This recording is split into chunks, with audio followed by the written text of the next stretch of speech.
पश्चिम बंगाल की सत्ता में 15 साल राज करने वाली तृणमूल कांग्रेस पार्टी में गहरा संकट पैदा हो गया है। लोकसभा में पार्टी के 28 सांसदों में से लगभग 20 ने भाजपा के नेतृत्व वाली एनडीए सरकार को समर्थन देने का फैसला कर लिया है। सोमवार को इस समूह की अगुवाई कर रही टीएमसी नेता काकोली घोष दस्तीदार ने पीटीआई को बताया कि उन्होंने और उनके साथी सांसदों ने लोकसभा स्पीकर ओम बिरला को पत्र लिखकर एनडीए के साथ समर्थन का ऐलान कर दिया है। इस घटनाक्रम को ममता बनर्जी के लिए बड़ा झटका माना जा रहा है, क्योंकि ये हाल ही में हुए विधानसभा चुनावों में टीएमसी की करारी हार के बाद आया है।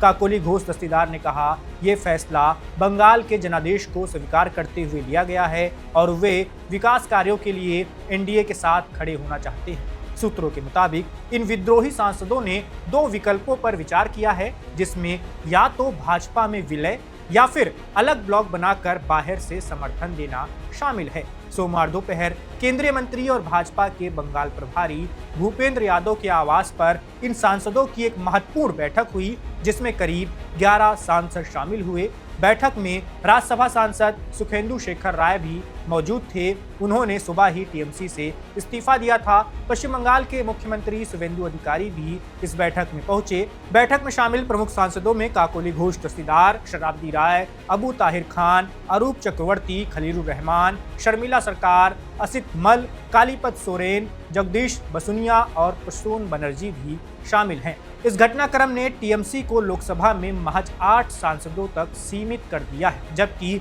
एनडीए की ताकत बढ़कर 313 के आसपास पहुंच सकती है। राजनीतिक विश्लेषकों का मानना है कि ये विद्रोह टीएमसी के अंदर नेतृत्व के प्रति असंतोष और अभिषेक बनर्जी समेत हाई कमांड के फैसलों से उपजी नाराजगी का नतीजा है। इस संकट का एक खास पहलू ये है कि विद्रोही गुट में शामिल कम से कम 2 मुस्लिम सांसद अबू ताहिर खान और खलीलुर रहमान शामिल हैं और ये बीजेपी को समर्थन दे रहे हैं। अगर ये सांसद औपचारिक रूप से भाजपा या एनडीए के साथ जुड़ जाते हैं तो ये 2009 के बाद पहली बार ऐसा होगा जब भाजपा के पास लोकसभा में मुस्लिम सांसद होंगे। आखिरी बार शहनवाज हुसैन 2009 में भागलपुर से भाजपा के टिकट पर लोकसभा पहुंचे थे। उसके बाद 2014, 2019 और 2024 के चुनाव में भाजपा ने मुस्लिम उम्मीदवारों को टिकट तो दिया, लेकिन कोई सफलता नहीं मिली, यानी कोई भी मुस्लिम सांसद भाजपा के टिकट पर चुनाव नहीं जीत पाया। ऐसे में यह घटना भाजपा के लिए राजनीतिक रूप से महत्वपूर्ण मानी जा रही है, क्योंकि ये पार्टी की छवि को और समावेशी बनाने का मौका दे सकती है। टीएमसी के इस बड़े टूटने की पृष्ठभूमि में हाल के विधानसभा चुनाव में पार्टी की हार है, जहां उसे भारी नुकसान हुआ और मुस्लिम वोट बैंक भी बढ़ता हुआ नजर आया। कई विधायकों के बाद अब सांसदों का विद्रोह ममता बनर्जी की पार्टी को और कमजोर कर रहा है।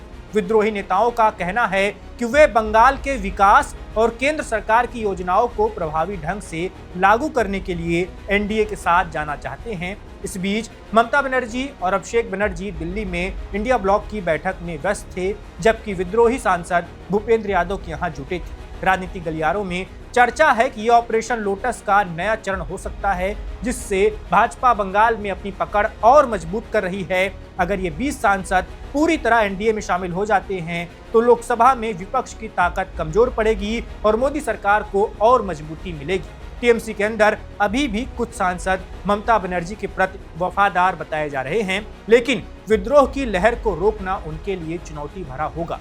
कुल मिलाकर यह घटनाक्रम पश्चिम बंगाल की राजनीति को पूरी तरह बदलने वाला साबित हो सकता है। 2026 के विधानसभा चुनाव के बाद टीएमसी की कमजोर होती स्थिति अब संसद तक पहुंच गई है।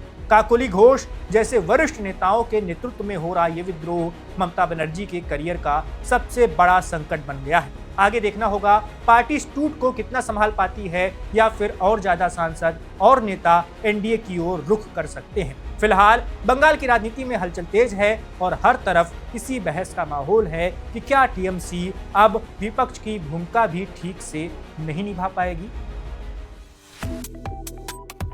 वन इंडिया को सब्सक्राइब करें और कोई भी अपडेट मिस न करें।